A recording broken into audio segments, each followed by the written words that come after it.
The great happiness. Buddham saranam gacchami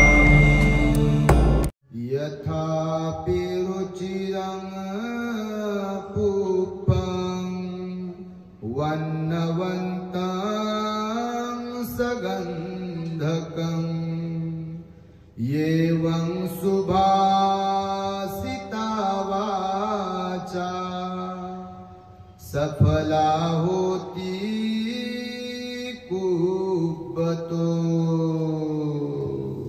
साधु साधु साधु। सुंदरतेसह सुगंधित असलेल्या पुष्पाचा सुगंध सर्वत्र पसरतो। अगदी त्याचप्रमाणे बुद्धांनी सुंदर प्रकारे दिलेला उपदेश त्यांनाच लाभदायक ठरतो जे प्रामाणिकपणे धम्माचरण करतात। संपूर्ण विश्वाला ज्यांनी सुख शांती मानवता तथा दुःख मुक्तीचा आर्य संदेश दिला असे ते दुःख मुक्तीचे मार्गदाता दुःख मुक्त महामानव महान कारुणिक तथागत भगवान सम्यक संबुद्ध तथागतांनी आपल्या शुद्ध प्रज्ञेतून निर्मिलेला सद्धम्म आणि त्याच सद्धम्माचा गेली 2500 वर्षांपासून सातत्याने अहोरात्र प्रचार आणि प्रसार करणारा पूजनीय भिक्खू संघ या महान आणि सर्वश्रेष्ठ अशा त्रिरत्नांना प्रथमतः त्रिवार अभिवादन करतो, ज्यांच्या महान आणि असीम त्याग प्रभावामुळे आपल्याला जो हा अनमोल असा बुद्ध धम्म लाभला आणि ज्यांच्यामुळे आपल्याला हे एवढे मोठे वैभव प्राप्त झाले असे महान युग प्रवर्तक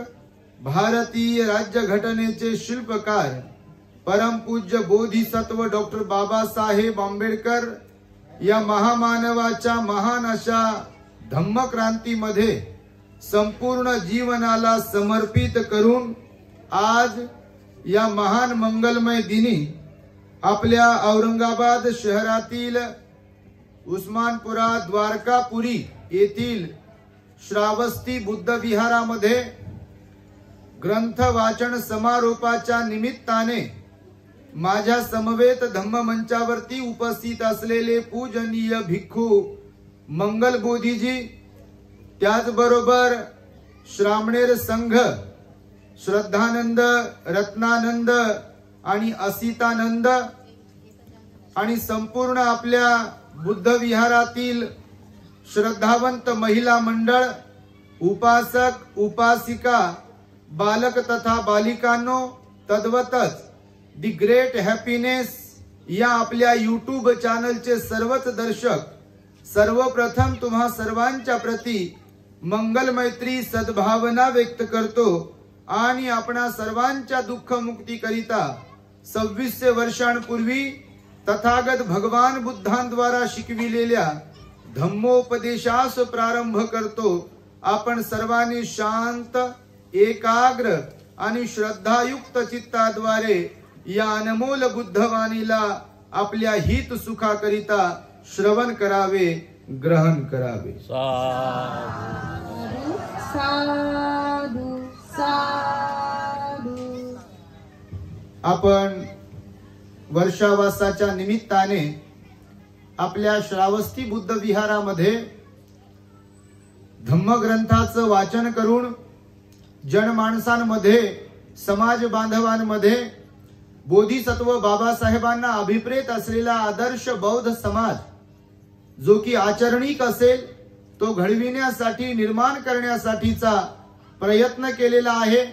तेव्हा ज्यांनी कोणी आपल्या बुद्ध विहारामध्ये सातत्याने धम्मग्रंथाचं वाचन केलं असेल, ज्या श्रद्धावान उपासक उपासिका वर्षावासाच्या कालखंडामध्ये दररोज बुद्ध विहारात येत असतील आणि जे श्रद्धावान उपासक उपासिका आठवड्यातून 1 दिवस किंवा वर्षावासाच्या 3 महिन्याच्या कालावधीमध्ये ज्यांनी भगवंताने सांगितलेल्या आर्य उपोषथाचं पालन केलं असेल, त्या सर्व श्रद्धावंतांच्या साठी त्याचबरोबर हा कार्यक्रम यशस्वी करण्यासाठी पूज्य भिक्षू संघाला भोजनदान, चिवरदान आदी दान पुण्य करण्यासाठी वर्गणी स्वरूपामध्ये विविध प्रकारचं दान पुण्य ज्यांनी ज्यांनी केलाय त्या सर्व श्रद्धावंतांच्या साठी एकदा साधुकार द्यावा. साधू साधू साधू. बघा, ही परिवर्तनाची लढाई आहे.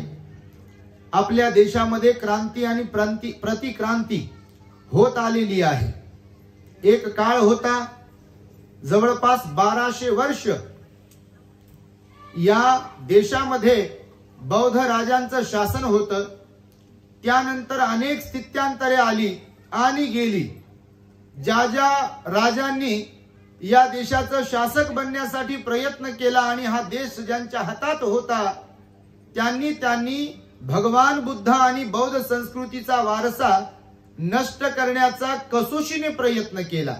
मग ते महाबोधी विहार असेल किंवा आपल्या देशात निर्माण केलेल्या बुद्ध लेण्या असतील किंवा बुद्ध विहारे असतील किंवा बौद्ध भिक्खूंच्या कत्तली असतील किंवा बौद्ध उपासकांना दुर्लक्षित करणे असेल किंवा बौद्ध संस्कृतीला इग्नोर करणे असेल, हे सगळं काही चालत चालत आलं बाबासाहेबांपर्यंत. आणि जेव्हा आपले बाबासाहेब जन्माला आले तेव्हा त्यांनी देश विदेशामध्ये जाऊन शिक्षण घेतलं आणि आपल्या प्रज्ञेच्या जोरावरती, आपल्या बुद्धीच्या जोरावरती त्यांनी इथल्या सर्व प्रमुख धर्मग्रंथांचा अभ्यास केला आणि 1935 ला येवल्यामध्ये धर्मांतराची घोषणा केली.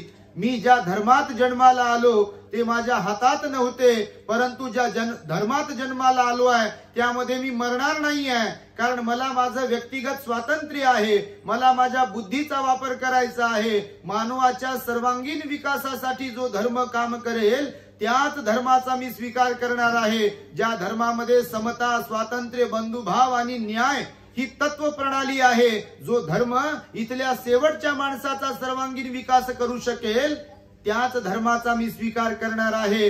बाबासाहेब येवल्यामध्ये गरजले आणि 20-21 वर्ष बाबासाहेबांनी तौलनिक इथल्या सर्व धर्मग्रंथांचा अभ्यास केला आणि अंतिमतः बाबासाहेब बुद्धाचा धम्म स्वीकारणार यावर त्यांनी आपलं मत ठाम केलं. आणि 14 ऑक्टोबर 1956 ला विजयादशमीच्या शुभ दिनी ज्या दिवशी सम्राट अशोकाने बुद्ध धम्माचा स्वीकार केला त्याचा संदर्भ आपल्या डोळ्यासमोर ठेवून गुरु चंद्रमणी महास्तवीर यांच्याकडून नागपुरामध्ये लाखो जनसमुदायांसमोर स्टेजवर उपस्थित असलेल्या पूज्य भिक्षू संघाकडून भगवंताच्या मूर्तीला पुष्प, धूप आणि दीपाने पूजून बाबासाहेबांनी बुद्ध धम्माचा स्वीकार केला.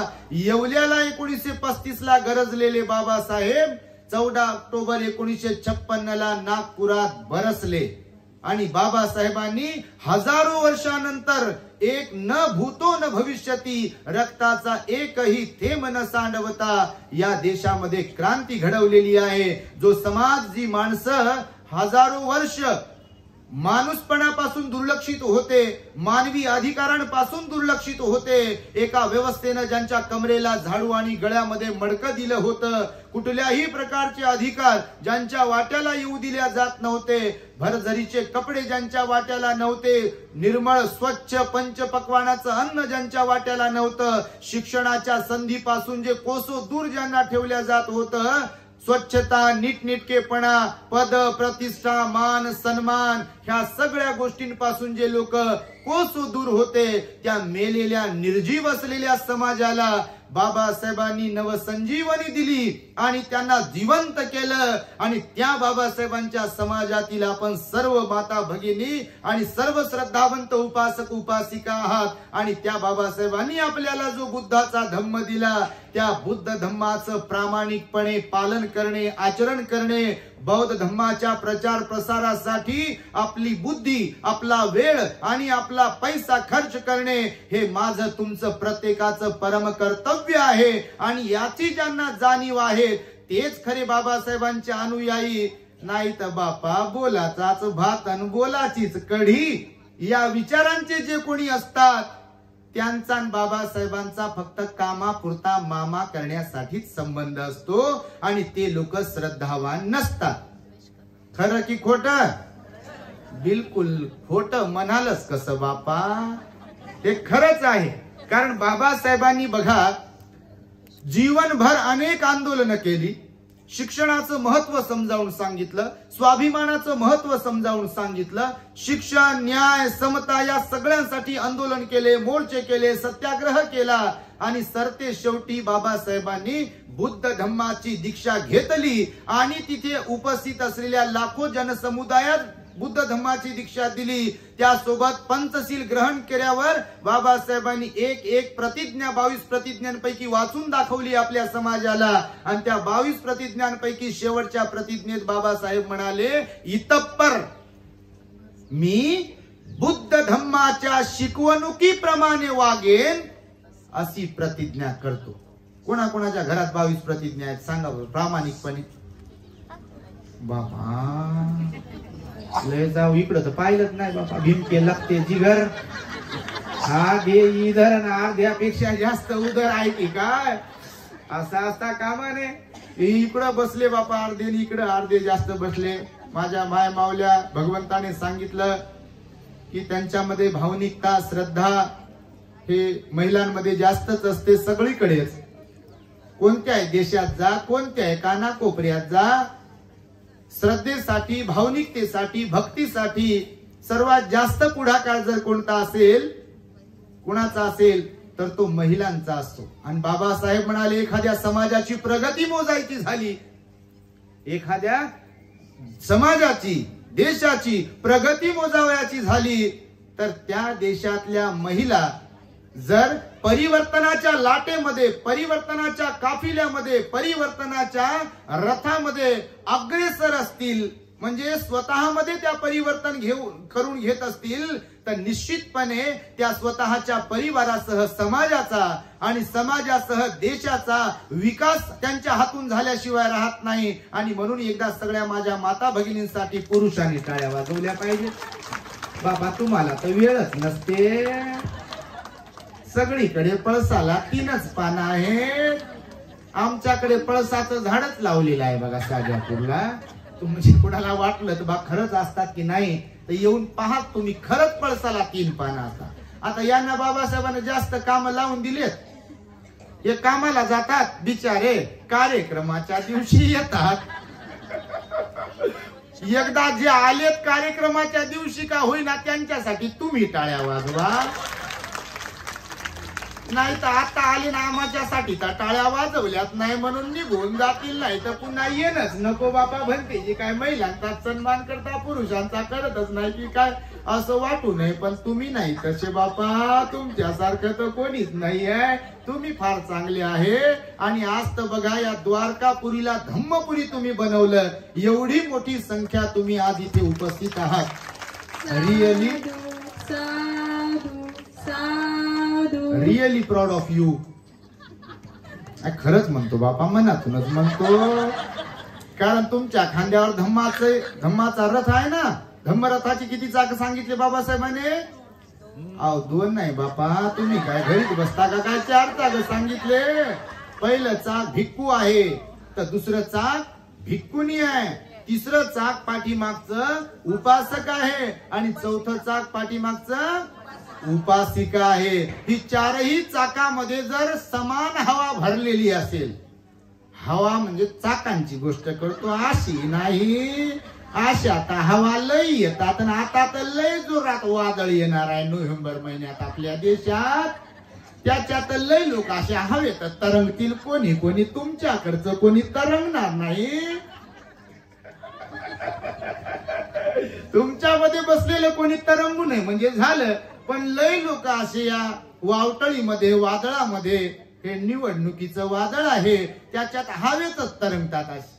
आणि खालचं काही दिसतच नाही. निवडणूक आल्यावर काही काही लोकांना ते वरतीच वाटते, त्यांना मी हवेत आहे, मी हवेत आहे. पण भगवान बुद्ध म्हणाले ज्यांना कोणाला ते मी असेल, तुम्ही असेल, भंतेजी असतील, ग्रस्त असतील, ज्यांना कोणाला वाटते आम्ही हवेत आहोत आणि आमच्यासारखं कोणीच नाही, मला जे जमते ते कोणालाच जमत नाही. गर्वाचं घर कुठं असते? म्हणून फुगावरती जाते जाते हो, टचकन फुटते बघा आणि संपतेच. जस बेडकीची कथा माहिती, बेडकाची कथा माहिती का तुम्हाला?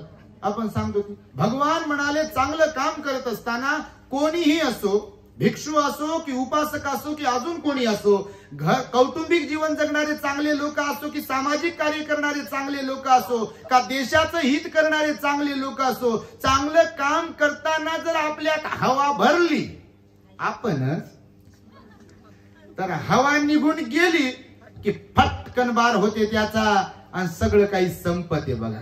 म्हणून धम्माचं कार्य करताना, समाज कार्य करताना आणि कोणतं कार्य करत असताना आपण आपल्यामध्ये हवा भरू दिली नाही पाहिजे. कारण हवा ही मेल्यावर आपोआप भरते बघा. कारण हवा भरली की माणसं फुगतात बघा. बॉडी बघा फुगते की नाही मेल्यावरती, पूर्ण हवा असते कुठलाही प्राणी मेल्यानंतर. आणि म्हणून भगवान बुद्धांनी सांगितलं प्रामाणिकपणे, ही जी गाथा आहे बघा, मी आता म्हणालो मगाशी गाथा जी म्हणालो प्रारंभी हेतू पुरस्सर गाथा म्हणालो मी ती, त्याच्यात भगवान बुद्ध काय म्हणाले, सुंदरतेसह, भगवंताचे शब्द पाली भाषेतील आहेत, त्याचं मराठी भाषांतर असं आहे, सुंदरतेसह सुगंधित असलेल्या पुष्पाचा सुगंध सर्वत्र पसरतो. बघा तुम्ही जर फुल इथं ठेवलाय आणि ते जर सुगंधित असेल त्याचा गंध सगळीकडे दरवळतो बघा. तुमच्या घरामध्ये तुम्ही कधी फुलं ठेवत असाल किंवा तुमच्या दारामध्ये एखादं फुलांचं झाड असेल, ते सुगंधित असेल मोगरा वगैरेच, तर त्याचा सुगंध सगळीकडे दरवळतो. भगवान बुद्ध पण म्हणतात सुंदरतेसह सुगंधित असलेल्या पुष्पांचा सुगंध सर्वत्र पसरतो. अगदी त्याचप्रमाणे बुद्धांनी सुंदर प्रकारे दिलेल्या उपदेश त्यांनाच लाभदायक ठरतो जे प्रामाणिकपणे त्या धम्माचं आचरण करतील.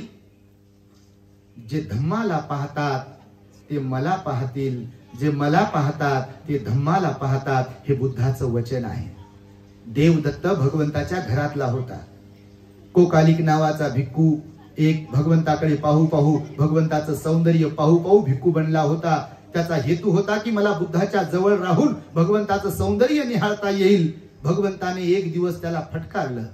काय पाहतो या सौंदर्याला, म्हणाले भगवान बुद्ध, हे वरवर करणी सौंदर्य, वरवर करणी ज्ञान, हे काही कामाचं नाही. बुद्ध श्रेष्ठ तेव्हाच ठरतील, बुद्धाचं तत्वज्ञान श्रेष्ठ तेव्हाच ठरेल, बाबासाहेब श्रेष्ठ तेव्हाच ठरतील, बाबासाहेबांचा त्याग श्रेष्ठ तेव्हाच ठरेल, त्यांचे अनुयायी जेव्हा त्यांच्या तत्वांना आचरणामध्ये उतरवतील तेव्हा महापुरुष महान ठरतील. नाही तर बोलो रे बोलोन, जय भीमन, जोर से बोलोन, हिम्मत से बोलोन, किंमत से बोलोन, इकडून आला तिकडून आला, मागून आला पुढून आला, कुठून कुठून आला, कुठं घेऊन गेला, त्याला काय अर्थ राहील का? मग वामन दादा थोडे उगीच थोडे म्हणाले. आता कुणाल बघा आणि सरलाताई यांनी सुंदर सुंदर अशी गाणी गायली. आपण एकदा त्यांच्यासाठी पण टाळ्या वाजवा. कुणालला तर बाबासाहेबांच्या म्हणजे बोधिसत्वाची सेवा करण्याचा बहुमान कुणालच्या परिवाराला प्राप्त झाला बघा. वराळे गुरुजी होते ना रमाईच्या प्रसंगाला, अनेकदा ते मी चरित्र वाचला असेल तर वराळे गुरुजी त्यांची म्हणजे धर्मपत्नी किंवा त्यांच्या परिवाराने बाबासाहेबांची रमाईची सेवा केली बघा मनोभावे. आणि असे लोक खरोखर पुण्यवान आहेत. कुणाल त्या परिवारातून आहे. आणि आता करुणा गंध पेरणाला गाणं गायलं बघा मस्तपैकी. आणि खरंच गोड गळ्याचे गायक आहेत सर्व. गाणे पण महत्वाचेच आहेत. गाण्यांतूनही प्रबोधन होते. धम्मदेशनाही झाल्या पाहिजे, प्रबोधनात्मक गाण्यांचे कार्यक्रम पण झाले पाहिजे. आणि त्यामुळे आपल्या इथं तोही कार्यक्रम आयोजित केला. तर भगवान बुद्धांनी सांगितलं बघा की आचरणिक धम्म महत्वाचा आहे. वामनदादा म्हणाले, भीमा तुझ्या मताचे जर 5 लोक असते, तलवारीचे तयांच्या न्यारेच टोक असते. वाणीत भीम आहे, करणीत भीम असता, वर्तन तुझ्या पिलांचे सारेच चोख नेक असते, असं वामनदादांनी लिहिले बघा. वाणीत भीम आहे, जयंती आली की बापा मग पाव, सारा औरंगाबाद जाम करतात बघा. डीजेच्या गाड्यात विचारूच नका तुमच्याकडून किती निघत असतील, आम्हाला काय माहित नाही. पण आम्ही कधी कधी औरंगाबादला जर असेल 14 एप्रिलला तर सिटी मध्ये पाहायला जातो. समाजाला प्रगती झाली की अधोगती झाली पाहिलं पाहिजे ना काम करणाऱ्यांनी. आलेख वरती चाललाय की आलेख खालती येत आहे हे तपासलं पाहिजे. आणि तपासून बोलता येईल, सांगता येईल, शिकवता येईल ना.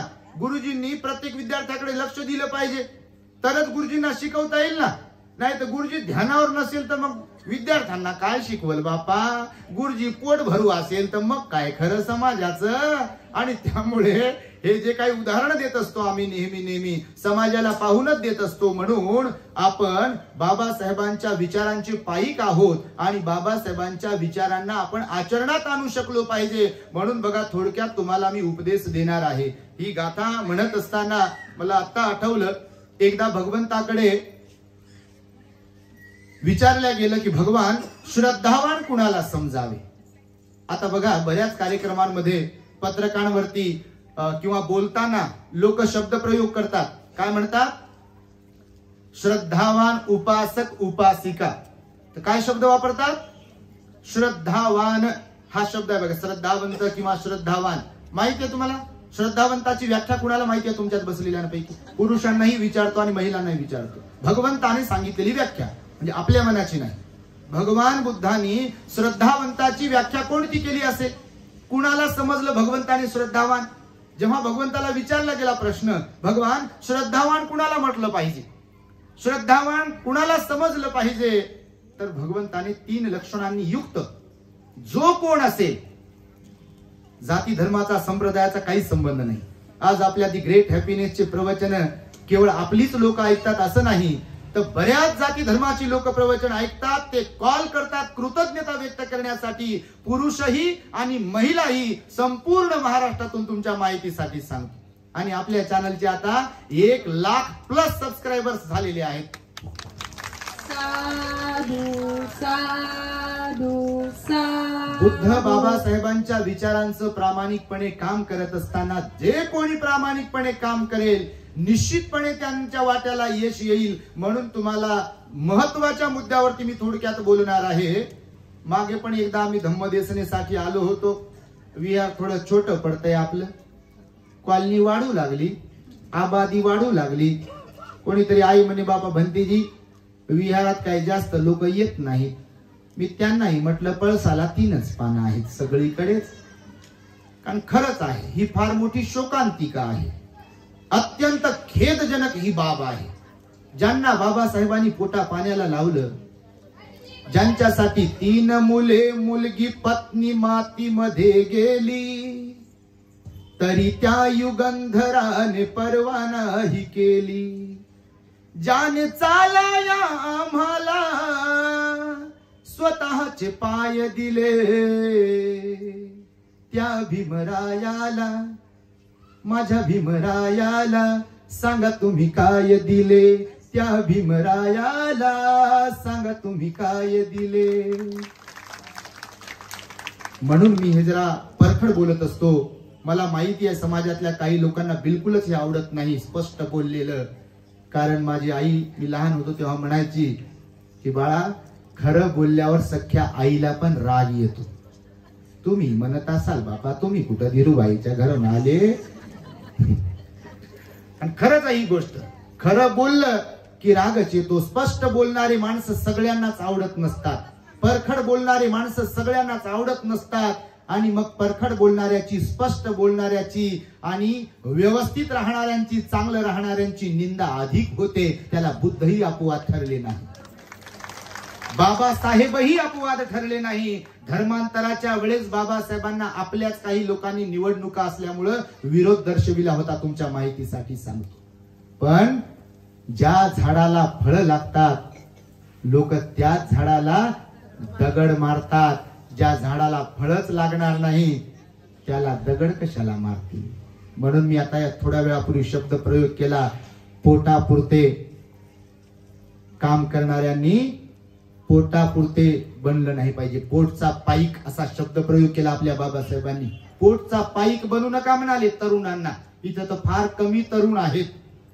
ही फार वाईट गोष्ट आहे. आम्ही येत होतो, आता आम्ही भंतेजी लोक गाडीत होतो आमच्या श्रामणेरांना मी म्हणालो बघा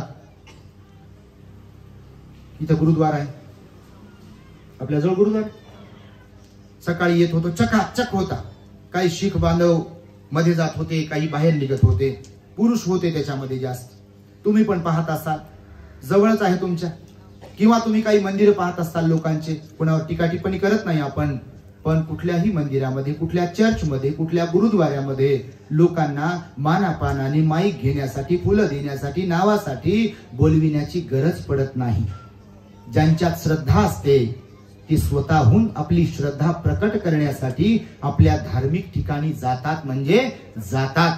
ते माना सन्मानाचे भुकेले नसतात आणि श्रद्धावंत सुद्धा त्यांनाच म्हणतात की ज्यांच्यामध्ये मीपणा, अहंकार, स्वार्थ, लोभ ह्या गोष्टी नसतील. म्हणून रविवारी चर्चमध्ये गर्दी होते. मंदिर छोटं का असेना, ते एखाद्या चौकात जरी उभं असेल ते बंद पडत नाही, तिथला दिवा विझत नाही. बघितलं तुम्ही, सोमवारही असतो त्यांच्यासाठी पवित्र, मंगळवारही, बुधवारही, गुरुवारही, शुक्रवारही, शनिवारही त्यांच्यासाठी पवित्र असतो. आपले लोक तर फक्त नाचता येईना, अंगण वाकडं. लय अंधश्रद्धा लोक काय म्हणते, बापू तू तर कधीच जात नाही विहारात, तू कधी जातो विहारात? नाव ठेवायला म्हटलं की बापा विचारूच नका, नावच ठेवते. जणू काही जन्म झालाय नावच ठेवण्यासाठी, निंदाच करण्यासाठी. भगवान बुद्धांनी निंदा करायला शिकवलंय का? भगवान बुद्धांनी नाव ठेवायला शिकवले का आपल्याला? मुसा वादा वेरमणी शिक्षा पदंग समाधियामी हे सील आहे.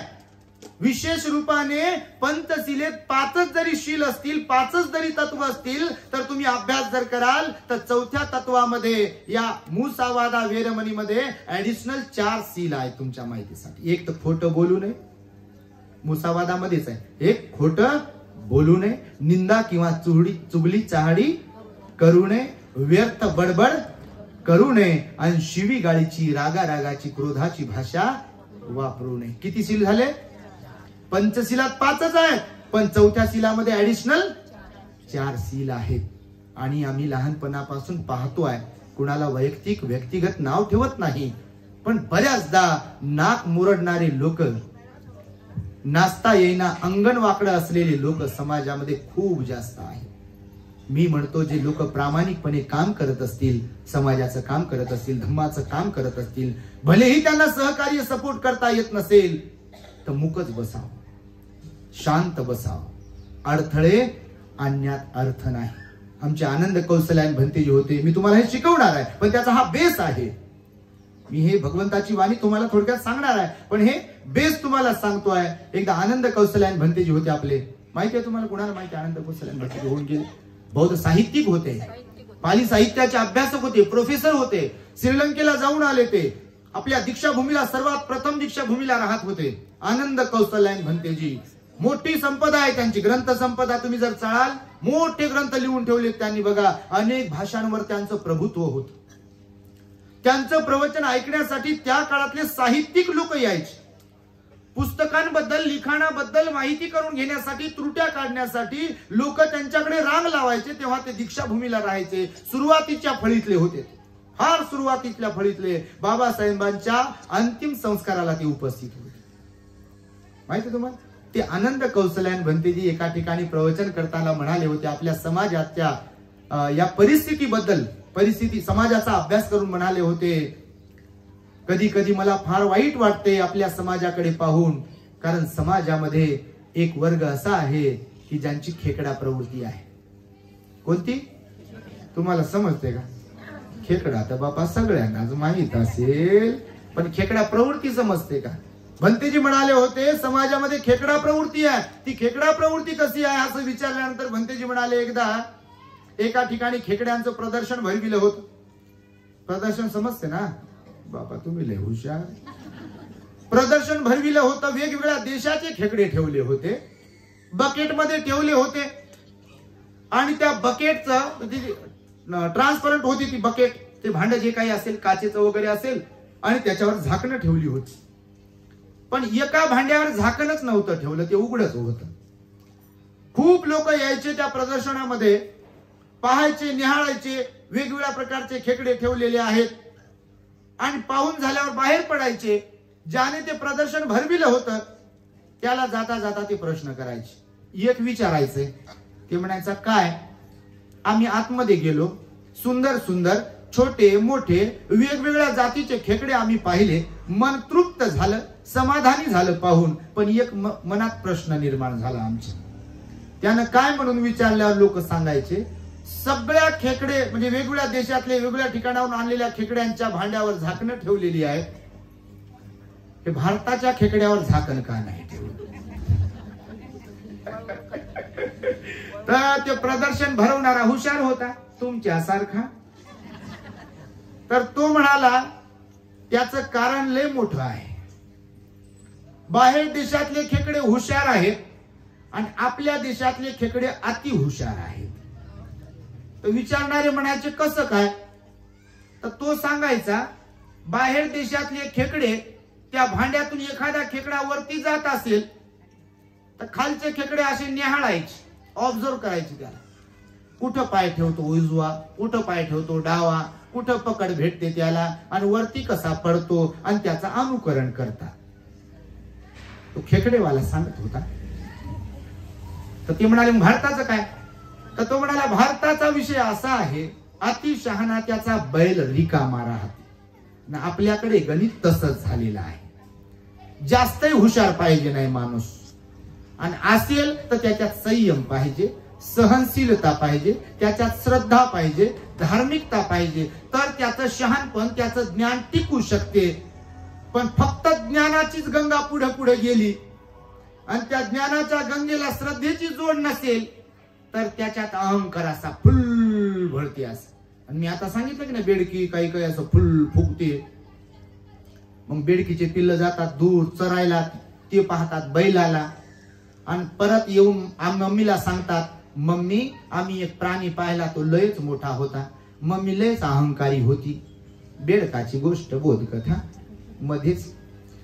तर ती म्हणे केवढा होता? तिनं फुगवला असं.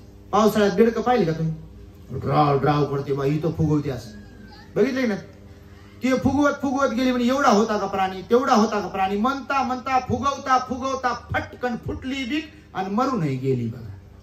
तर अहंकार आला ज्ञानाचा, धनाचा, सौंदर्याचा, श्रीमंतीचा, कुळाचा, की माणसं होत्याचे नव्हते होता. मग ते विहारात जाणारे असो का नको नको कोणकोणत्या क्षेत्रात काम करणारे असो, अहंकार हा स्वतःला संपवतो. तो त्याप्रमाणे जसा लोखंडाला लागलेला गंज जंग असतो की नाही, तो त्या लोखंडातूनच निर्माण होऊन त्या लोखंडालाच खाऊन टाकतो. भगवान म्हणाले असंच माणसांचं आहे. ज्यांच्या कुणाच्या मनामध्ये विकार निर्माण होतील ते विकार त्यालाच अगोदर नष्ट करतात, संपवतात. आणि म्हणून त्या प्रदर्शनकाराने सांगितलं की भारतीय खेकडे कसे आहेत, तर एखादा वरती जर चालला तो प्रयत्न जर करत असेल तर त्याचे पाय वरती असे खाली. तू वरती जातो का? आणि तुलाच मग श्रेय भेटलं पाहिजे का? आणि आम्हाला काय असं समजतो का काय? तुम्हाला म्हणत नाही बापा बारीक थोडं कोणी करू नका म्हणजे झालं. नाही तर यांना म्हणाल कुठून बोलवलं होतो भंतीजीला?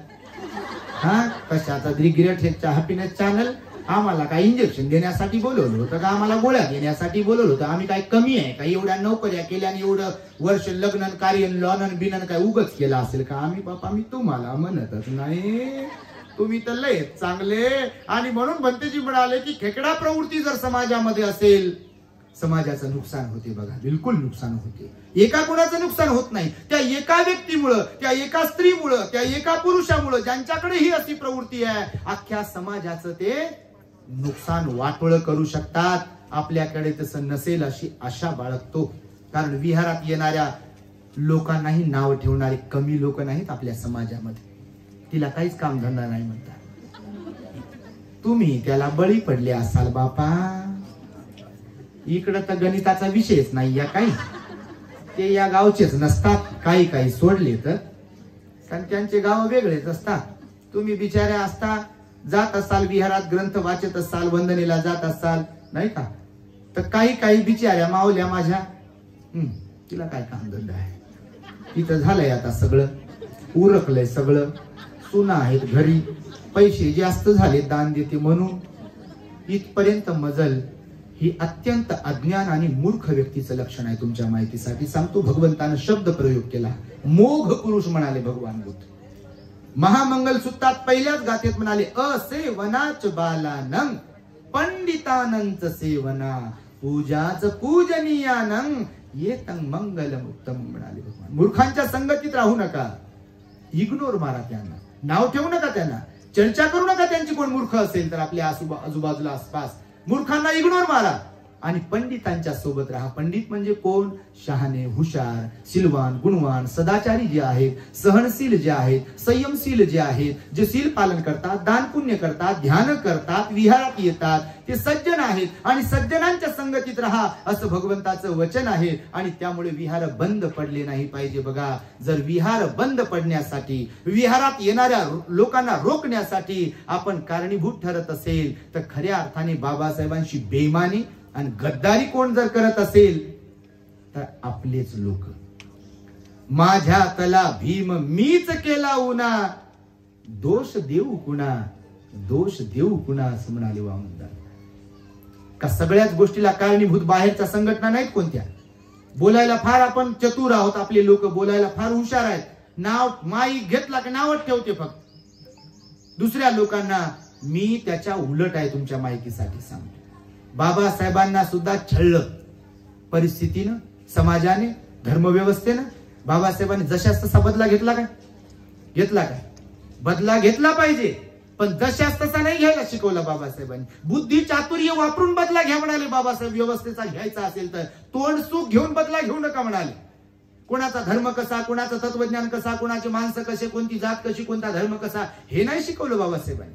बाबासाहेबांनी बुद्धाचा धम्म स्वीकारला, आपल्यालाही दिला. आणि म्हणून मी तुम्हाला आता म्हणालो मी की इतपर मी बुद्ध धर्माच्या शिकवणुकीप्रमाणे वागेल. अगोदरच्या प्रतिज्ञांमध्ये देव, ईश्वर, अंधश्रद्धा सोडून द्यायला भलेही सांगितली, पण तेवढंच सोडलं म्हणजे आपण बौद्ध झालो असा त्याचा अर्थ नाही होत.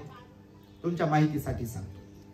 काही लोकांना आपल्या असा गैरसमज असेल, बिलकुल ते सगळं सोडलं पाहिजे, त्यागलं पाहिजे, शरण नाही गेलो पाहिजे. नक्ती मे शरणं अन्यं, बुद्धो मे धम्मो मे संघो मे शरणं वरं, येतेन सच्चवज्जेन हो तुमे जय मंगलम. बुद्धाशिवाय, धम्माशिवाय, संघाशिवाय माझं दुसरं कोणतंही शरणस्थान नाहीये. या सत्यवचनानं माझं जय मंगल हो असं रोज वंदनेत आपण म्हणत असतो. बिलकुल त्याचा तोच अर्थ आहे की सुरुवातीच्या 22 प्रतिज्ञा आपण पाळल्याच पाहिजे, पण सुरुवातीच्याच 22 प्रतिज्ञा पाळल्याच पाहिजे आणि बाकीच्या सोडून दिल्या पाहिजे असं नाही. सुरुवातीच्या प्रतिज्ञा संपल्या, काय काय सोडायचंय हे सांगितलं सुरुवातीला. तुमच्या माहिती वाचून पहा तुम्ही वाटल्यास. बाबासाहेबांचं बुद्धी चातुर्य कसं आहे बघा. त्या विद्वत्ता कशाला म्हणतात बाबासाहेबांची हे तुमच्या लक्षात येईल तुम्ही जर वाचन बरोबर केलं मन लावून. तर सुरुवातीच्या प्रतिज्ञा काय काय सोडायचंय ते सांगणारे आहेत आणि नंतरच्या प्रतिज्ञा काय काय पाळायचंय ते सांगणारे आहेत. बघा, ही बुद्धाची कला होती. तुमच्या माहितीसाठी सांगतो, शिकवण्याची. सब्ब पापस साकरण म्हणता तुम्ही विहारामध्ये रोज. काय म्हटलं त्याच्यात भगवंतानं माहिती तुम्हाला? सुरुवातीला सब्ब पापस अकरणं, हे नकारात्मक आहे बघा.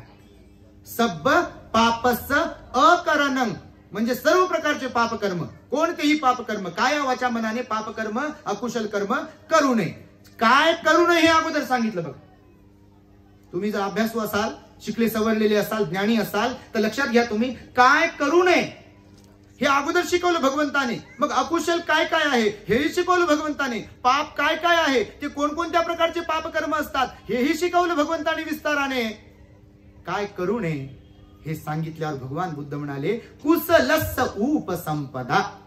अगोदर म्हणाले सब पापस अकरणं, नंतर कुसलस्स उपसंपदा. पाप कर्म जर करू नये, अकुशल कर्म जर करू नये तर करावं काय? तर कुशलस्स उपसंपदा. कुशल कर्म संपादित करा म्हणजे कुशल कर्म करा. काय वाचा मनाने कुशल कर्म करा. आणि ह्या दोन्हीचं पालन करण्यासाठी म्हणजे पाप कर्मापासून अलिप्त राहण्यासाठी आणि पुण्य कर्म करण्यासाठी सचित्त परियोदपनं येतं बुद्धान शासनं. मन निर्मळ पाहिजे. मन निर्मळ असेल तर पाप कर्मापासून अलिप्त राहू शकतो. मन निर्मळ असेल तर पुण्य कर्माचा संचय करू शकतो. पण मनच गढूळ असेल,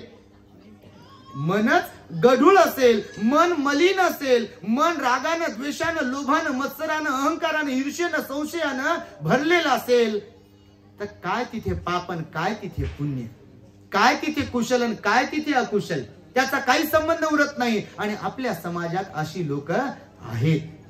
पापालाही मानत नाही आणि पुण्यालाही मानत नाही आणि बाबासाहेबाचं नाव समोर घुसळवते आणि म्हणते बाबासाहेबांनी कुठं सांगितलं म्हणते पाप आणि पुण्य.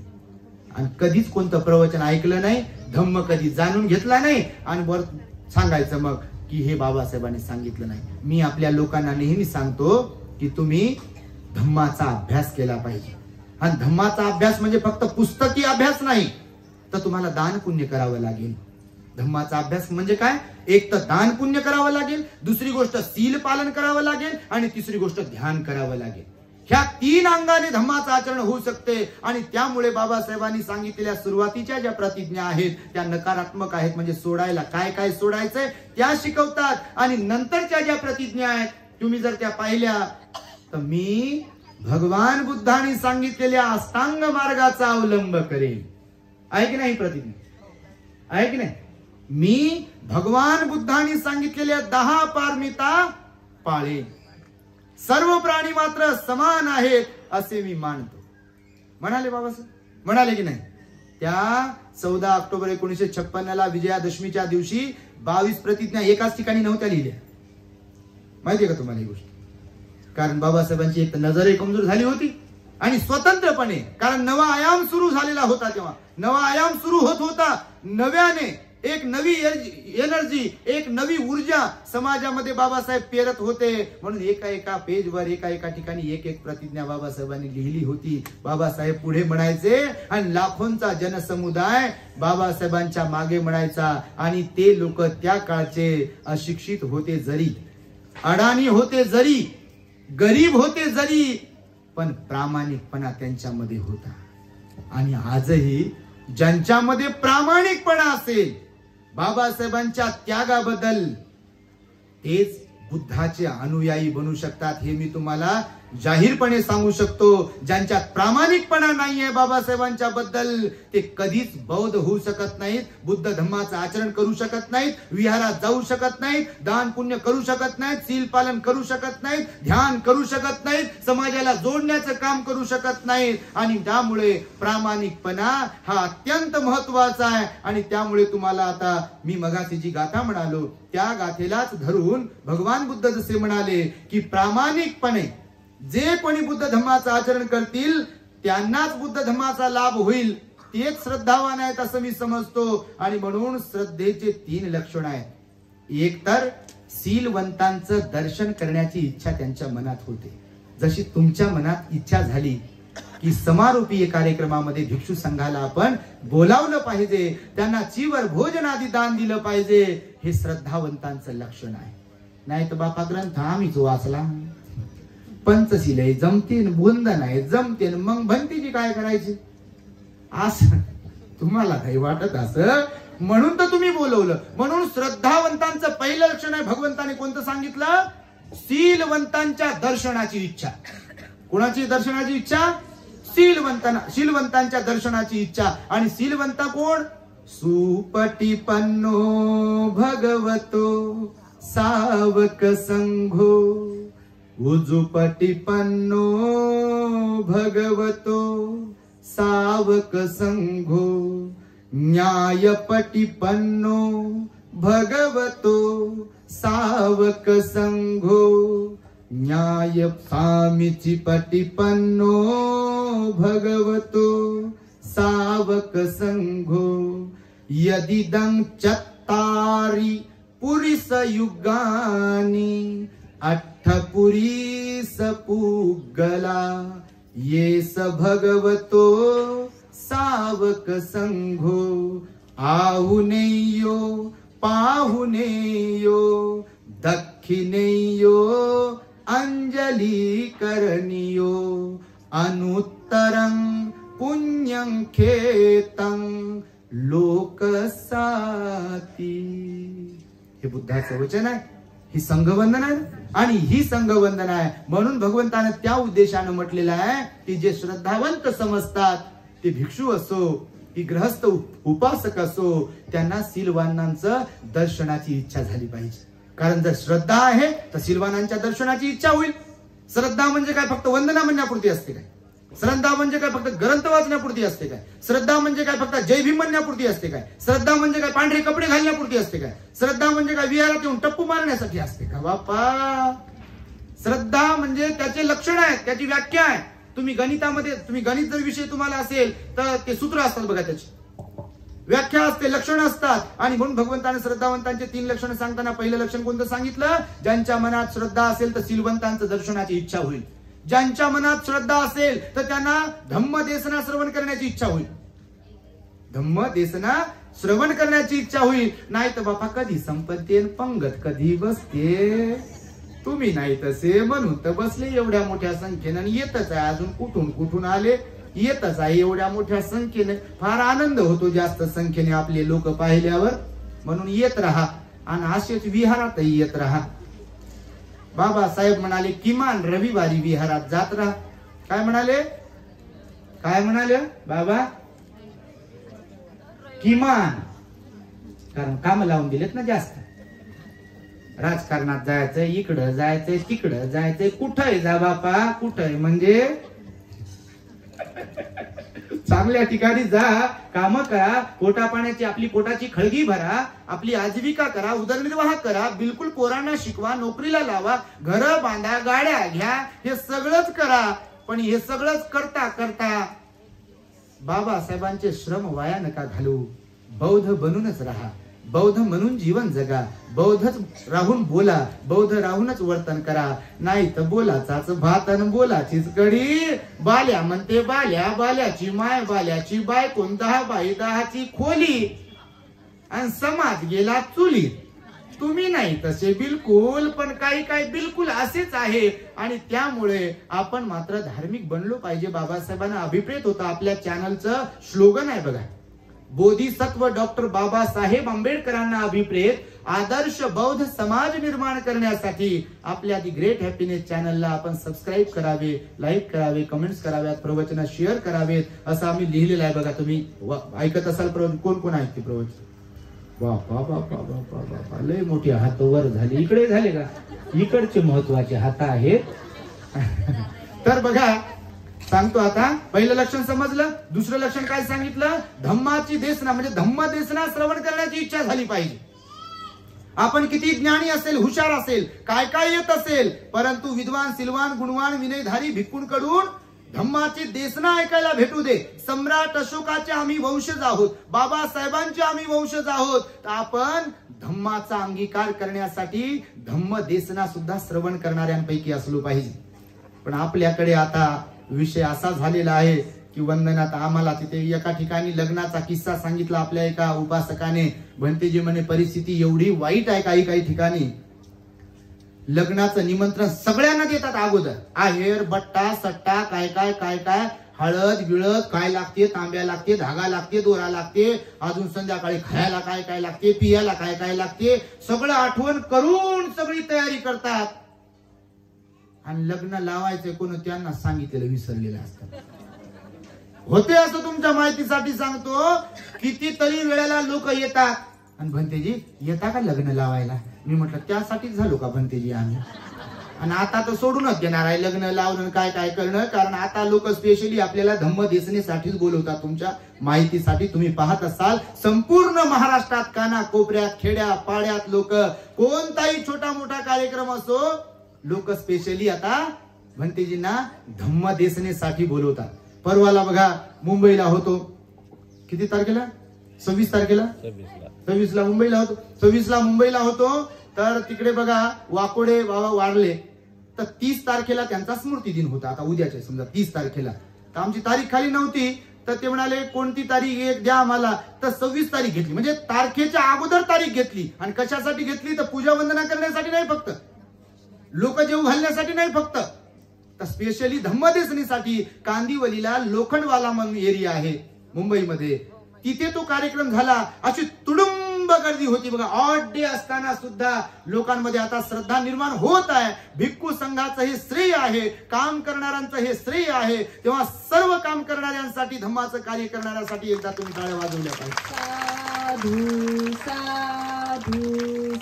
म्हणून आपल्या लोकांना मी नेहमी सांगतो, कर सको तो अपनी वाणी में कुछ असर पैदा करो, रुख हवाओं का बदल दे वो हुनर पैदा करो, और तुम्हें सम्मान से जीना है अगर इस देश में, तो हर घर में एक आंबेडकर पैदा करो, एक आंबेडकर पैदा करो, एक आंबेडकर पैदा करो. पण आंबेडकर पैदा झाले पाहिजे म्हणते आपल्या घरात नाही, दुसऱ्याच्या घरात. समाजाचं काम झालं पाहिजे म्हणते, पण आम्ही नाही करणार, दुसऱ्यानं करावं. भंतेजीनं चांगलं काम केलं पाहिजे म्हणते, बिलकुल निस्वार्थपणे काम केलं पाहिजे म्हणते. भंतेजी असे राहिले पाहिजे म्हणते, तसे राहिले पाहिजे म्हणते, पण माझ्या घरातलं कोणी भंतेजी नको म्हणते, दुसऱ्यांच्या घरातले भंतेजी झाले पाहिजे आणि तेच चांगले राहिले पाहिजे म्हणते. विहार टिकलं पाहिजे म्हणते, विहारात रोज वंदना झाली पाहिजे म्हणते, पण आमच्या घरातून कोणी वंदनेला गेलं नाही पाहिजे म्हणते. लोकांनीच वंदना घ्यावं, लोकांनाच ग्रंथ वाचावं. तुम्हाला नाही वाटत तसं बारीक नका तोंड करू बापा, पण बऱ्याच लोकांना असंच वाटते. आणि म्हणून भगवंताने सांगितलं तिसरं लक्षण सांगताना की श्रद्धावंत तेच आहेत, त्यांनाच मी श्रद्धावान समजतो. तिसऱ्या लक्षणामध्ये की कंजूसपणा त्यागून बुद्ध शासनाच्या वृद्धीसाठी ज्यांना दान देण्याची इच्छा होते आणि तेही श्रद्धेनं निस्वार्थपणे, जिथे गाजावाजा नसेल, जिथे नावाची अपेक्षा नसेल, जिथे लोभ नसेल, अलोभपणे, निस्वार्थपणे, निर्लोभीपणे दान देण्याची ज्यांना इच्छा होईल, भगवान म्हणाले मी त्यांना श्रद्धावान समजतो. किती लक्षणं सांगितले? किती बाबा? 3 लक्षणं सांगितले. लक्षात राहील ना?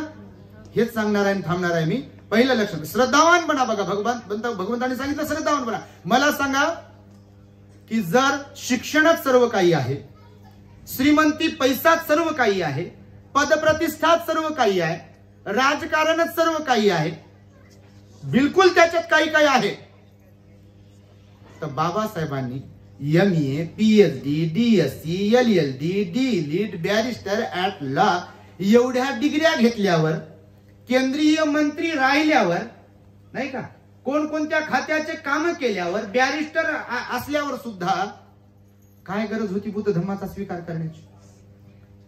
एका हाकेवर नागपूरला गरीब असून देखील WhatsApp, Facebook, Twitter, Insta, blog काहीच नसताना, मोबाईल नसताना 5-7 लाख लोक, कोणी पायी तर कोणी बैलगाडीनं तर कोणी एसटी न कोणी रेल्वेनं, त्या काळात 68 वर्षांपूर्वी लाखोचा जथ्था, अलोट गर्दी आणि तेवढ्याच श्रद्धेनं बाबासाहेबांसाठी स्वतःच्या जीवाचं रान करण्यासाठी, बाबासाहेबांच्या हाकेला ओ देण्यासाठी आपले मायबाप तिथे जमा झाले आणि त्यांनी बाबासाहेबांकडून बुद्ध धम्माची दीक्षा घेतली आणि एक नव परिवर्तन घडवलं आपल्यामध्ये. बघा तुमचं आज तर आपण शिकले सवरलेले आहोत, म्हणून स्वतःला बदलवलं पाहिजे आणि त्यामुळे बुद्ध शासनाच्या वृद्धीसाठी आपण दान पुण्य पण केलं पाहिजे. तर पहिली गोष्ट शीलवंतांच्या दर्शनाची इच्छा असायला पाहिजे. दुसरी गोष्ट धम्म देशन ऐकण्याची इच्छा निर्माण झाली पाहिजे. आणि तिसरी गोष्ट कंजूसपणा त्यागून दान देण्याची इच्छा निर्माण झाली पाहिजे. हे 3 लक्षणं ज्यांच्यामध्ये कुणामध्ये असतील तेच लोक श्रद्धावान आहेत, त्यांचीच बुद्ध धम्म संघावर श्रद्धा आहे असं भगवंताचंच वचन आहे. आणि त्यामुळे निश्चितपणे आपण श्रद्धावान आहात तर प्रामाणिकपणे आपण आपली श्रद्धा वाढवावी, वृद्धिंगत करावी आणि त्या श्रद्धेच्या योगे विहाराला जपावं, धम्म प्रचारालाही जपावं, समाजालाही जपावं. आपल्याकडे पाहून इतरांना आदर वाटेल, मान सन्मान वाटेल, इतर लोकांनाही झुकावं वाटेल, वाकावं वाटेल, विहारात यावं वाटेल, धार्मिक बनावं वाटेल, ध्यानाला जावं वाटेल, दान द्यावं वाटेल, शील पालन करावं वाटेल, उपोषण पालन करावं वाटेल, असं आपलं वर्तन असायला पाहिजे. हे बाबासाहेबांना अभिप्रेत होतं, तुमच्या माहितीसाठी सांगतो. म्हणून विहार बंद पडू देता कामा नये. कोणतेही वर्षावाद झालं की बरेच विहार बंद पडतात. बघा कोणी येत नाही तर विहार बंद नाही पडले पाहिजे. आणि विहारात येऊन खरंच लोकांची श्रद्धा वाढली पाहिजे आणि ती वाढवली पाहिजे. नाहीतर बाबासाहेबांनी 15 ऑक्टोबर 1956 ला आपल्याला इशारा पण दिला. 3 तासाचं भाषण केलं आपल्या बाबासाहेबांनी. 14 ऑक्टोबरला दीक्षा समारंभ पार पडला आणि 15 ऑक्टोबरला बाबासाहेबांचं भाषण झालं. त्या भाषणात बोलता बोलता बाबासाहेब काय म्हणतात त्याला, त्यांचा ऊर भरून आला बाबासाहेबांचा. आणि बाबासाहेब म्हणाले की माझ्या बांधवांनो, नव्याने बुद्ध धम्माची तुम्ही दीक्षा जरूर घेतली आहे. बुद्ध धम्माचं आचरण करणं मोठं अवघड आहे, कठीण आहे. कारण लोकांना जिथे चमत्कार आहे तिथे नमस्कार करायला आवडते. आणि आपल्या देशामध्ये सर्वत्र चमत्कारावर विश्वास असल्या कारणाने नको नको तिथं हात जोडणारे लोक तुम्हाला दिसतात. बाबासाहेबांनी गंभीरतापूर्वक एक इशारा दिला आपल्या लोकांना. काय म्हणाले? गळ्यामध्ये मडकं अडकून घेत आहोत असं तुम्ही बिलकुल समजता कामा नये. बुद्ध धम्माची दीक्षा घेतल्यावर गळ्यामध्ये मडकं अडकून घेत आहात असं बिलकुल समजता कामा नये. अन्यथा इथल्या प्रस्थापित व्यवस्थेनं तुमच्याकडे पाहून अशी म्हणण्याची वेळ येऊ देऊ नका की महाराणी बुद्ध धम्म पाठवला. आणि म्हणून बोलता बोलता जे मी म्हणतो की नाही, भीम के लागते जिगर, अर्ध्यापेक्षा कमी इधर ना अर्ध्यापेक्षा जास्त उधर. आजही हे जे आताचे कार्यक्रम पार पडले की नाही, कोणता 10 दिवसाचा, कोणता 9 दिवसाचा, कोणता कार्यक्रम, टीका डायरेक्ट करत नाही आपण, पण त्याच्यामध्ये बौद्ध असून जे सहभागी होतील, तर मला सांगा बाबासाहेबांचा अपमान, बाबासाहेबांची विटंबना कोण करते मग? आणि आंदोलन कशासाठी? तर कोणतरी बूट काय खेटराची माळ घातली, कोणतरी चिखल लावलाय आणि कलर लावलाय. मी तर म्हणतो तो कलर पुसून पुन्हा नवीन कलर मारता येते, काही अपमान होत नाही.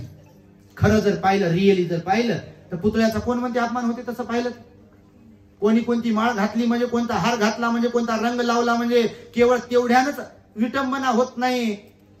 बाबासाहेबांचे म्हणून घ्यायचं, हम जय भीमवाले आहे म्हणायचं, देंडीच्या बेंबीच्या देठापासून जयंतीच्या दिवशी पोटात काय काय टाकून, निळी टाकायची ना अजून काय काय टाकायचं आणि नाचायचं. तुझ्या रक्तामधला भीमराव पाहिजे, ते रक्त सगळं भेसळयुक्त, आणि त्या गाण्यावर नाचायचं. बाबासाहेबांच्या विचारांच्या विरुद्ध वागायचं. बाबासाहेबांच्याच गाण्यावर तोंडामध्ये खर्रा ठेवून, तंबाखू ठेवून, पान ठेवून, अजून काय गुटखा ठेवून नाचायचं. गाणं बाबासाहेबाचं, गाणं बुद्धाचं, आणि तोंडामध्ये काय काय ठेवलंय, पोटात काय काय टाकलंय. विटंबना कोण करते बाबासाहेबांची, बुद्धाची? कुठे सुरा मेरय मज्जपमाद ठाणा वेरमणी सिक्खापदन समाधी. बाबासाहेब म्हणाले मी विदेशात राहिलो, लंडन स्कूल ऑफ इकॉनॉमिक्स मध्ये शिकलो, मी लंडन मध्ये राहिलो, प्रचंड थंडी होती तेव्हाही. आजही तुम्ही जर कधी गेलात लंडनला तर बर्फच बर्फ आहे, थंडच आहे. त्या थंड वातावरणात राहून देखील बाबासाहेब म्हणाले मी दारूला, मादक पदार्थाला किंवा बिडी काढीला, त्या अजून काय काय ओढतात त्याला मी स्पर्श केला नाही. माझं चारित्र्य, माझं सील मी सांभाळलं. धुतल्या तांदळासारखं माझं चारित्र्य आहे, माझं सील आहे, म्हणून मी अधिकारवाणीने तुम्हाला सांगतो असे बाबासाहेब म्हणाले. त्या बाबासाहेबांच्या समाजातली लोक कामापुरता मामा बाबासाहेबांना करत असेल तर खऱ्या अर्थाने विटंबना कोण करते? आणि काय बोट करावं मग दुसऱ्याकडे? उगीच लिहिला असेल का वामन दादा, मग माझ्या हाताला भीम मीच केला उन्हा दोष देऊ कुणा? कुंपणच शेत खात असेल तर दुसऱ्याला दोष देण्यात काय अर्थ आहे? पात्रता तरी आहे का आपली दोष देण्याची? आहे का पात्रता? भगवान बुद्ध तर म्हणाले पात्र बना अगोदर. पात्र बनल्याशिवाय, आपण पात्र असल्याशिवाय समोरच्याला आपण काही सांगू शकत नाही, शिकवू शकत नाही.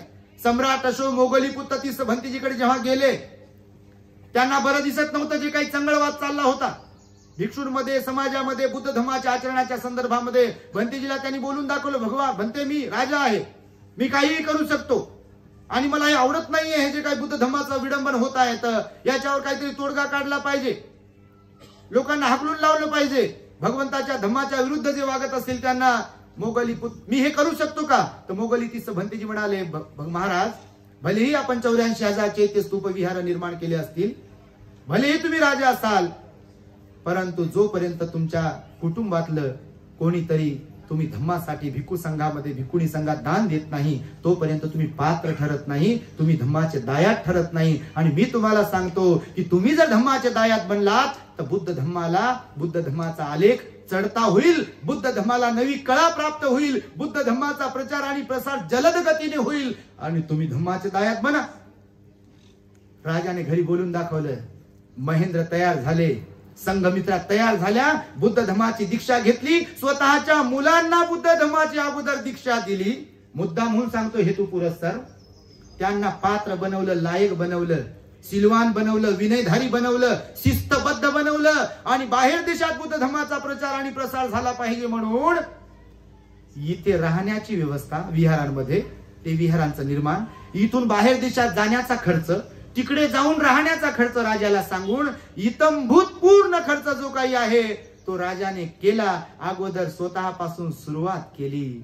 माझ्या बांधवांनो, माझ्या आयांनो, माझ्या बहिणींनो, हे लक्षात ठेवलं पाहिजे. आपण प्रत्येकाने आपल्यापासून आपण सुरुवात केली पाहिजे आणि त्यामुळे पात्र झाल्याशिवाय आपण बुद्ध धम्माचा प्रचार आणि प्रसारही करू शकत नाही. त्यामुळे आपण आज इथे हा कार्यक्रम घडवून आणलेला आहे मोठ्या प्रमाणात. अजूनही येतच आहेत बापा, उस्मानपुरा लय मोठा आहे तुमचा.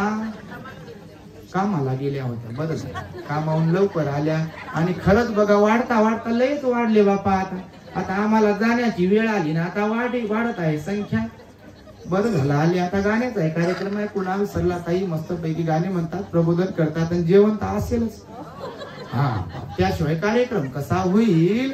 तर जेवणही आहे. तर आम्ही अल्पबुद्धीद्वारे तुम्हाला हा उपदेश करण्याचा प्रयत्न आला. जास्तच कान टोचले असतील आम्ही तर बिलकुल ते मनावरच घ्यावेत.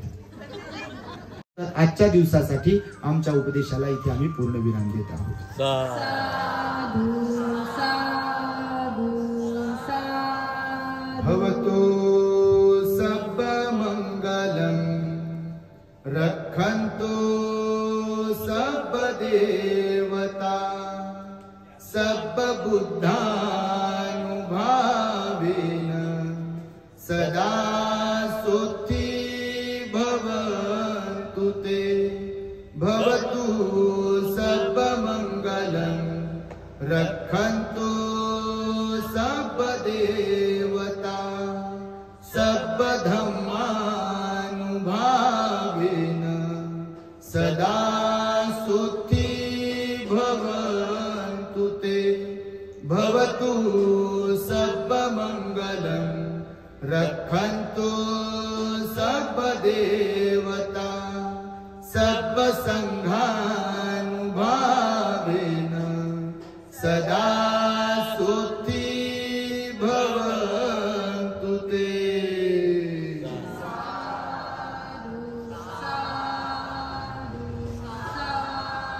बुद्धं नमामि धम्मं नमामि संघं नमामि. The great happiness. बुद्धं शरणं गच्छामि.